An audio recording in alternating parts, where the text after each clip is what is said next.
న్యూస్కి స్వాగతం. ముందుగా ముఖ్యాంశాలు. టీ అన్నవరం గ్రామం గొడవకు టీడీపీకి సంబంధం లేదు. చీఫ్ విప్ జీవి. రాధా డిగ్రీ కాలేజీలో రక్తదాన శిబిరం. వినుకొండ నియోజకవర్గం నూజెండ్ల మండలం టీ అన్నవరం గ్రామంలో పొడిచింది, గాయపడింది. ఇద్దరు కూడా బొల్ల బ్రహ్మనాయుడు ప్రోత్సహించి పోషించిన వారే అయినప్పుడు తెలుగుదేశానికి ఏంటి సంబంధం అని రాష్ట్ర ప్రభుత్వ చీఫ్ విప్ వినుకొండ నియోజకవర్గ శాసనసభ్యులు జీవి ఆంజనేయులు ప్రశ్నించారు. గ్రామంలో రెండు కుటుంబాల మధ్య పాత తగాదాలతో జరిగిన ఘర్షణకు మంత్రి లోకేష్, జీవి ఆంజనేయులు, బక్కని మల్లికార్జునరావుకు ఏమైనా సంబంధం ఉందా? ఈ సందర్భంగా మీడియా సమావేశంలో నిలదీశారు. నిజానికి వైకాపా బొల్లా పెంచిన, పోషించిన రౌడీయిజం, గూండాయిజం వల్లనే రషీద్ లాంటి వాళ్ళు హత్యకు గురయ్యారని, ఇకనైనా తప్పుడు ప్రచారాలు ఆపాలన్నారు. గత 5 ఏళ్ల పాటు సాగిన వారి దుర్మార్గాలు భరించలేకనే ప్రజలు బొల్లాను ఎన్నికల్లో చిత్తుచిత్తుగా ఓడించారని ఈ సందర్భంగా గుర్తు చేశారు. ప్రసాద్ను పొడిచిన గోపి వైకాపా కార్యకర్త కాదా అని ఆ పార్టీ కండువాతో ఉన్న అతడి ఫోటోలు చూపిస్తూ ప్రశ్నించారు. ఇటువంటి తప్పుడు ప్రచారాలు చేయడం ఇకనైనా మానుకోవాలని తెలియజేశారు. బొల్లా బ్రహ్మనాయుడు నటనకి ఆస్కార్ అవార్డు ఇచ్చినా తక్కువే. శవరాజకీయాలు, దుష్ప్రచారాలు, దుర్మార్గాలు, వైకాపా పేటెంట్లు. అసలు ఈ రెండు కుటుంబాల మధ్య గొడవ జరిగి కత్తిపోట్లు జరిగితే దానికి బాధ్యులు ఎవరు? నువ్వు ప్రోత్సహించినటువంటి వాళ్లే కదా. పొడిచిన ఆయన వైసీపీ ఆయన కార్యకర్త, గాయపడ్డ ఆయన వైసీపీ ఆయన. ఇందులో తెలుగుదేశానికి ఏంటి సంబంధం? మాట్లాడితే రెడ్ బుక్ రాజ్యాంగం అని. అసలు ఈ సంఘటనతో లోకేష్ గారికి, జీవి ఆంజనేయులకి, మక్కడికి ఏమైనా సంబంధం ఉందా? నోటికొచ్చినట్టు దుష్ప్రచారాలు చేస్తూ ఉన్నాడు బొల్లా బ్రహ్మనాయుడు. ఒక మాజీ ఎమ్మెల్యే 5 ఏళ్ళు అరాచకాలు చేశారు, తప్పుడు కేసులు పెట్టారు, అనేకుల మీద దాడులు చేశారు. రషీద్ లాంటి వాడి హత్యకు కారకులు నువ్వే. రౌడీజాన్ని, గూండాయిజాన్ని పెంచి పోషించింది నువ్వు కాదా ఈ నియోజకవర్గంలో? దీంట్లో లోకేష్ గారికి ఏంటి సంబంధం? జీవి ఆంజనేయులు గారికి ఏంటి సంబంధం? తప్పుడు ప్రచారాలు ఆపు. మీ దుర్మార్గాలు, మీ అరాచకాలు భరించలేకనే ప్రజలు నిన్ను రికార్డు మెజారిటీ చిత్తుగా ఓడించడం జరిగింది. నీ దుర్మార్గాలు, నీ అరాచకాలు, నీ దౌర్జన్యాలు, నీ రౌడీజానికి గుణపాఠంగా నిన్ను రికార్డు స్థాయి మెజార్టీతో ఓడించారు. ఇకనైనా పద్ధతి మార్చుకో. ప్రసాద్ను పొడిచినటువంటి గోపి ఎవరు? వైసీపీ కార్యకర్త కాదా? జగన్ వచ్చినప్పుడు, జగన్ ఊరేగింపులో ఈరోజు ఎవరైతే దాడి చేశాడో ఆ వ్యక్తి జగన్ ఊరేగింపులో ఉన్నాడు. తెలుగుదేశానికి సంబంధం ఏంటి?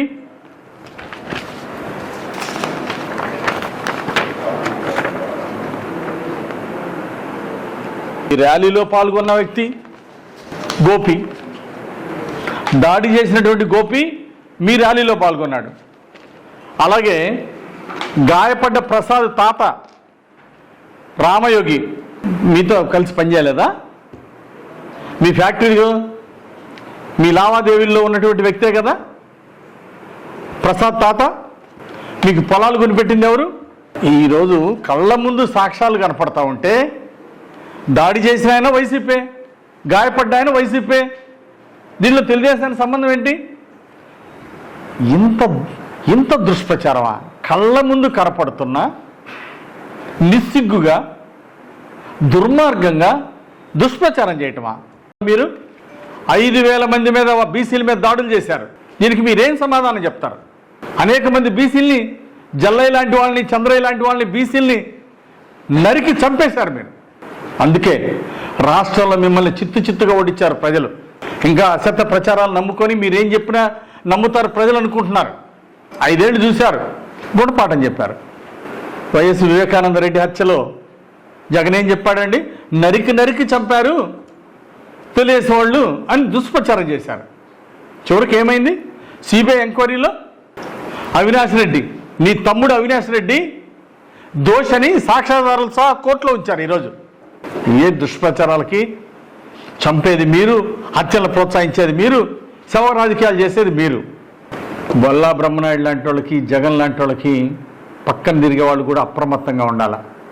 ఎదుటోళ్ళ మీద కేసులు పెట్టడం కోసం, అవసరమైతే పక్కన తిరిగే వాళ్ళనే హత్య చేసి శవరాజకీయాలు చేస్తారు వీళ్ళు. అందుకని వాళ్ళ పక్కన తిరిగేటువంటి వాళ్ళు కూడా అప్రమత్తంగా ఉండాలి.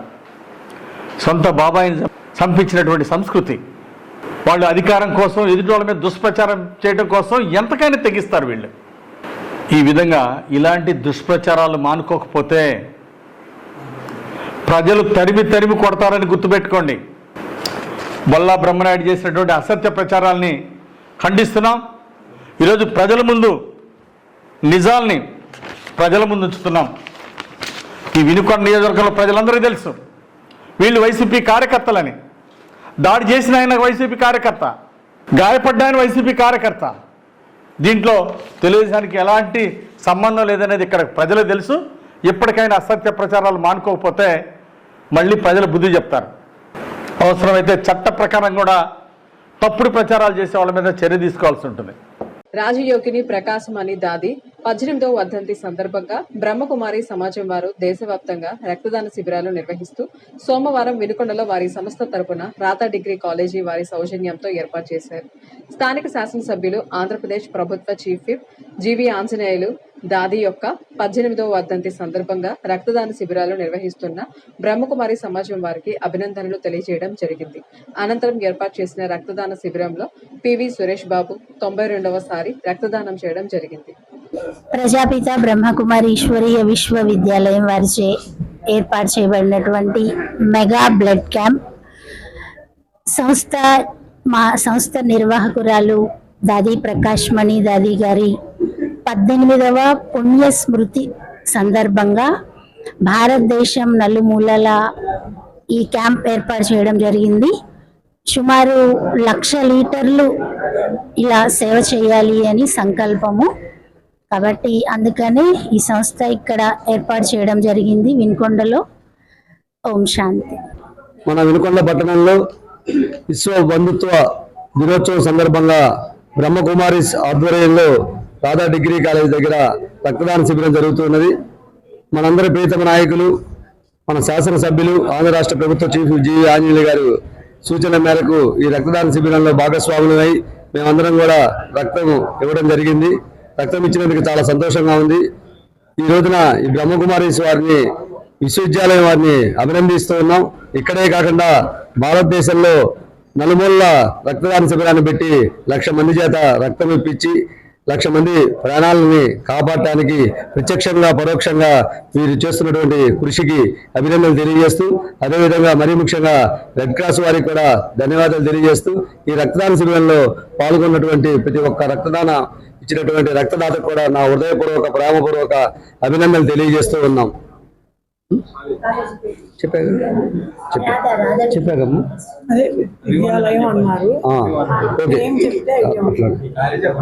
అదేవిధంగా ఈ రోజున ఈ రక్తదాన శిబిరంలో పాల్గొన్నటువంటి రాధా డిగ్రీ కాలేజీ మరియు విశ్వసాయి డిగ్రీ కాలేజీ వారికి కూడా ఈ సందర్భంగా వారికి, వారి యాజమాన్యానికి, అదేవిధంగా ప్రిన్సిపాల్ గారికి అందరికీ కూడా హృదయపూర్వక అభినందనలు తెలియజేస్తూ అందరికీ నమస్తే అండి. అలానే ఈరోజు జరిగినటువంటి రక్త శిబిరానికి వచ్చిన వారందరికీ కూడా మనస్ఫూర్తిగా కృతజ్ఞతలు తెలియజేస్తున్నాము. మేము శ్రీ రాధా డిగ్రీ కాలేజీ వినుకొండ, అలానే బ్రహ్మకుమారేశ్వరి ఆధ్వర్యంలో మా కాలేజీని వెన్యూగా ఎంచుకొని వారు చేపట్టిన ఈ మహోత్తర కార్యక్రమానికి మమ్మల్ని కూడా భాగస్వాములుగా చేసినందుకు ముందుగా మా హృదయపూర్వక కృతజ్ఞతలు. అలానే మేము పిలిచిన వెంటనే మాకు సపోర్ట్గా వచ్చినటువంటి మన రెడ్ క్రాస్ సభ్యులకు కానివచ్చు, లేకపోతే విశ్వసాయి జూనియర్ కాలేజీ యాజమాన్యానికి కావచ్చు, అట్లానే చాలామంది పిల్లలు కూడా వాలంటీర్గా వచ్చి బ్లడ్ని ఇవ్వడం జరిగింది. సో రక్తదానం అనేది అన్ని దానాల కన్నా గొప్ప దానం. ఎందుకంటే ఎంతోమంది రోడ్ యాక్సిడెంట్స్లో బ్లడ్ లాస్ అయిపోయి చాలా మనం గమనిస్తూ ఉన్నాము. సో వీటి కోసం వీళ్ళు చేస్తున్నటువంటి స్వచ్ఛందంగా చేసే సంస్థలతో పాటుగా ఇలా వీళ్ళు కూడా ఇందాక సార్ చెప్పినట్టుగా వర్ధంతి అనగానే ఏదో భోజనాలు పెట్టేసి అలా వదిలేయకుండా మరి మన బ్రహ్మకుమారి సమాజం వాళ్ళు కూడా చాలా మంచి కార్యక్రమాన్ని చేపడుతున్నారండి. దాంట్లో మమ్మల్ని కూడా ఒక పాత్రగా ఉండేలాగా చేసినందుకు ముఖ్యంగా వారికి మా హృదయపూర్వక ధన్యవాదాలు మేడం.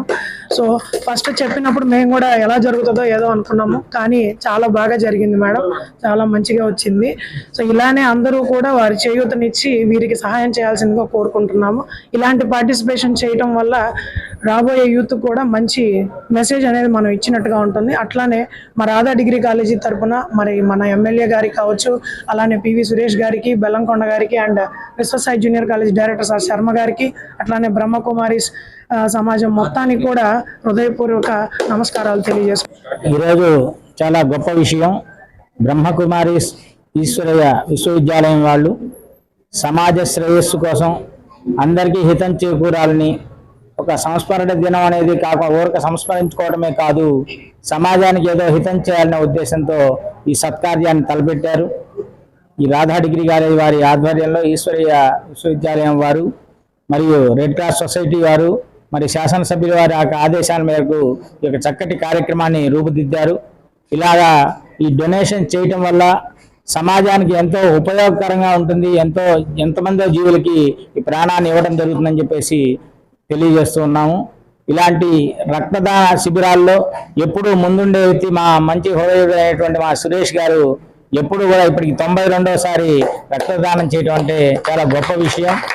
ఇలాగా యువతకు కూడా ఆదర్శవంతంగా ఇలా రక్తదానం చేయటం వల్ల సమాజంలో హితం కలుగుతుంది. మన వంతుగా మనం సమాజానికి ఏమి చేయవచ్చు, నిండు ప్రాణాన్ని నిలబెట్టేందుకు రక్తం ప్రధానం అనేది ఒక నినాదంగా తీసుకుని ఈశ్వర విశ్వవిద్యాలయం వారు తీసుకువెళ్ళడం చాలా గొప్ప విషయం. వీరికి ఈ యొక్క ఏర్పాట్లు చేసినటువంటి రాధా డిగ్రీ కాలేజీ వారికి, సహకరించినటువంటి రక్తదాతలకి అందరికీ కూడా మా సంస్థ తరపున ధన్యవాదాలు. రాజయోగిని ప్రకాశమణి దాది గారిది 18వ వర్ధంతి సందర్భంగా ఈ రోజున విశ్వ బంధుత్వ దినోత్సవం జరుపుకుంటూ మనకి ఈ రోజున ఇక్కడ రక్తదాన శిబిరాన్ని ఏర్పాటు చేయడం జరిగింది బ్రహ్మకుమారి సమాజం వారు. మరి దేశవ్యాప్తంగా 1500 శిబిరాలను నిర్వహించుకోవడం జరుగుతుంది. ఈ 1500 శిబిరాల్లో కూడాను 1,00,000 మందికి తక్కువ కాకుండా మనకి ఇవాళ బ్లడ్ డొనేషన్ క్యాంప్ని ఏర్పాటు చేయడం జరుగుతుంది. ముఖ్యంగా వర్ధంతి కార్యక్రమం అంటే ఏదో సంతాపం తెలియజేసుకొని వదిలేకుండా మరి ఈ రోజున బ్లడ్ డొనేషన్ క్యాంప్స్ నిర్వహిస్తున్నారు చూడండి. ఇందుకైతే మాత్రం ప్రత్యేకించి బ్రహ్మకుమారి సమాజం వారికి రెడ్ క్రాస్ తరఫున అభినందన తెలియజేసుకుంటున్నాము. ఎందుకంటే ఒక బ్లడ్ ప్యాకెట్ ఒక కుటుంబాన్ని కాపాడుతుందండి. కేవలం 150-200 ml ప్యాకెట్ ఒక కుటుంబం మొత్తాన్ని కాపాడుతుంది. చాలా మంచి విషయం. తర్వాత ఈ విషయం తెలియగానే మరి రాధా డిగ్రీ కాలేజీ వారిని కానీ, మన విశ్వసాయి హిందూ పరిషత్ విశ్వసాయి కాలేజీ వారిని కానీ, విశ్వశాంతి కాలేజీ విశ్వసాయి జూనియర్ కాలేజీ వారిని కానీ సంప్రదించి మరి చక్కగా వాళ్ళందరూ కూడా స్టూడెంట్స్ని తీసుకురావడం జరిగింది. ముఖ్యంగా ఈ క్యాంపులో లీడ్ తీసుకొని అందరినీ పిలిచి ఒక సహకారం అందిస్తున్న పివి సురేష్ గారికి ఈ సందర్భంగా ప్రత్యేక అభినందనలు తెలియజేస్తున్నాం. కారణం ఏంటంటే పివి సురేష్ గారు మన వినుకొండలో ఎన్నో సర్వీస్ కార్యక్రమాలు ఎంతో చక్కగా చేస్తున్నారు. ఇది 92వసారి వారు బ్లడ్ ఇవ్వటం. మరి ఈ విషయంలో కూడా చాలా సంతోషం. ఇప్పుడు ఇది సామాన్యమైన విషయం కాదు.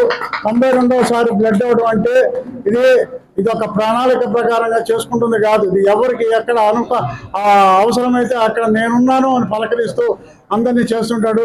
అలాగే కాకుండా మానవ సేవా సమితి అనే ఒక సేవా సంస్థ ద్వారా చక్కటి కార్యక్రమాలు చేస్తున్నారు. అనాథ సేవల్ని తీసుకెళ్లి స్వయం ఖర్చులతో వాళ్ళని తగలబెట్టడం కానీ పూజ పెట్టడం కానీ జరుగుతూ ఉంది. మరి సేవ చేయడం అనేది అనేక చోట్ల ఎక్కడ చాలా తక్కువ జరిగేది. మన వినుకొండలో మనకు అదృష్ట ప్రకారంగా ఏదో మన పూర్వజనం శుక్రదో అన్నట్టుగా మన పివి సురేష్ ఈ వినుకొండలో ఇక్కడ ఉండటం అనేది చాలా అదృష్టము. మరి కేవలం పొలిటికల్గా కాకుండా సర్వీస్కి ఒక ప్రత్యేకగా పేరు తెచ్చుకున్న వ్యక్తిగా పివి సురేష్ గారిని ఈ సందర్భంగా ఈ వేదిక మీద అభినందిస్తున్నాను. నియోజకవర్గం నూజెండ్ల మండలం టి అన్నవరం గ్రామంలో జరిగిన ఒక వ్యక్తిగత గొడవకు రాజకీయ రంగు పులిమి కూటమి ప్రభుత్వం పైన నిందలు వేసిన బొల్లా బ్రహ్మనాయుడు వాస్తవాలు తెలుసుకుని మాట్లాడాలని నియోజకవర్గ జనసేన పార్టీ సమన్వయకర్త కొంజేటి నాగశ్రీను రాయల్ తెలిపారు. స్థానిక జనసేన పార్టీ ఆఫీసులో ఏర్పాటు చేసిన విలేకరుల సమావేశంలో ఆయన మాట్లాడుతూ, గొడవలో ఉన్న ఇద్దరు వ్యక్తులు వైసీపీ పార్టీకి చెందిన వారే. ఊరిలో జరిగే జాతరకు సంబంధించిన చందాల విషయంలో జరిగిన గొడవలో ఇద్దరు వ్యక్తులు గాయపడ్డారన్నారు. బొల్లా బ్రహ్మనాయుడు చెబుతున్న వ్యక్తి గోపి అనే వ్యక్తి మీ పార్టీ కార్యకర్త. అతను నివాసం ఉండేది వినుకొండ పట్టణంలో. అతను జగన్ రెడ్డి వినుకొండ పర్యటనకు వచ్చినప్పుడు వచ్చిన దగ్గర నుండి వెళ్లే వరకు మీతోనే ఉన్నాడు. వారి వ్యక్తిగత గొడవను శాసనసభ్యులు చీఫ్ విప్ జీవి ఆంజనేయులు పైన, మంత్రివర్యులు నారా లోకేష్ పైన, కూటమి ప్రభుత్వం పైన వేయడం సిగ్గుచేటన్నారు. మహిళ మండలంలోని టీ అన్నవరం గ్రామంలో రెండు కుటుంబాల మధ్య చిన్న గొడవ జరిగింది. ప్రసాద్ అనే వ్యక్తిని రామయ్యేడి అనే అతను కొడుకుల కోసం సందాడగ్గా అక్కడ గొడవ ముదిరి రామయ్యేడి అనే అతన్ని ప్రసాద్ కొట్టడం జరిగింది. తన తాత అయిన రామయ్యేడిని కొట్టడం చూసిన గోపి ప్రసాద్ మీదకి ఎగబడతాం, ఇద్దరం కొట్టుకోవడంలో నా ఇంటికి వచ్చి నన్నే కొడతావరా అని ప్రసాద్ లోపల పోయి కత్తి తీసుకురావడం, గోపిని మెడ మీద కత్తితో కాడు చేయడం, గోపి భయపడిపోయి ప్రసాద్ మీదకి తిరగబడి అదే కత్తితో ప్రసాద్ని పొడవడం జరిగింది. ఇది రెండు కుటుంబాల మధ్య జరిగింది. ఈ పొడిసిన వీరు ఆరోపిస్తున్న గోపీనాథ్ను అన్నవరం గ్రామం కాదు, ఇతను వినుకొండలో పెద్ద బోరింగ్ సెంటర్ లో ఉంటాడు. ఇక్కడికి మొన్న జగన్ వచ్చిన రోజు కూడా మన గోపి వాళ్ళ అనుచరులు అందరూ కూడా జగన్ స్వాగతం పలకడమే కాకుండా జగన్ కార్యక్రమం అయిపోయేంత వరకు కూడా ఈ గోపి అక్కడమటే ఉన్నాడు. ఇది రెండు కుటుంబాల మధ్య జరిగిన విషయాన్ని బొల్లా బ్రహ్మనాయుడు గారు దాన్ని జీవి ఆంజనేయ గారి మీద, కూటమి ప్రభుత్వం మీద నెట్టడానికి చూస్తున్నారు.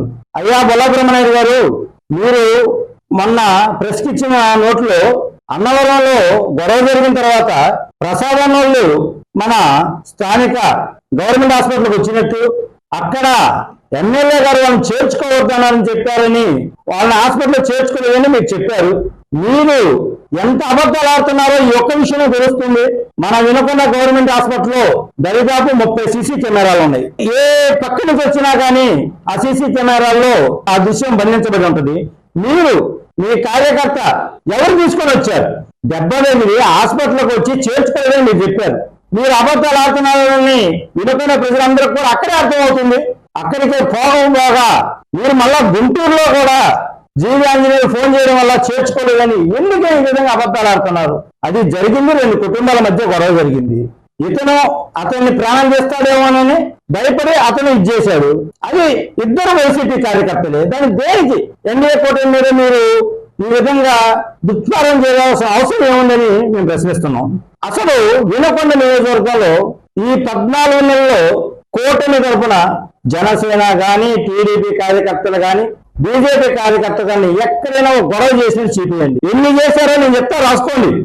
హరికథలు చెప్పుకుంటూ జీవనం సాగిస్తున్న హరికథ భాగవతారిణి సిద్ధు నాగమల్లేశ్వరి తను ఉండడానికి ఇల్లు లేదని, హరికథలకు ఆదరణ లేక జీవన భృతి కష్టంగా ఉందని తన గోడును గుమ్మడి కళాపీఠం వారికి తెలియజేయగా, వెంటనే గుమ్మడి కళాపీఠం వ్యవస్థాపకులు గుమ్మడి వెంకటేశ్వర్లు స్పందించి స్థానిక తహసీల్దార్ను కలిసి అర్జీని అందజేశారు. ఈ సందర్భంగా తహసీల్దార్తో గుమ్మడి మాట్లాడుతూ కళాకారులను అన్ని విధాలుగా ప్రభుత్వ పరంగా ఆదుకోవాలని కోరారు. తహసీల్దార్ సురేష్ స్పందిస్తూ ఇల్లు లేని వారు సచివాలయం ద్వారా తమ వివరాలు తెలుపుకొని దరఖాస్తు చేసుకోవాలని ప్రభుత్వం ఇప్పుడు అవకాశం కల్పించిందని తెలిపారు. తన ఇబ్బందులను గ్రహించి వెంటనే స్పందించినందుకు గుమ్మడికి హరికథ భాగవతారిని కృతజ్ఞతలు తెలిపారు. ఇంతటితో వెళ్లాను సమాప్తం. తిరిగి రేపటి వెళ్లానులో కలుసుకుందాం. నమస్కారం.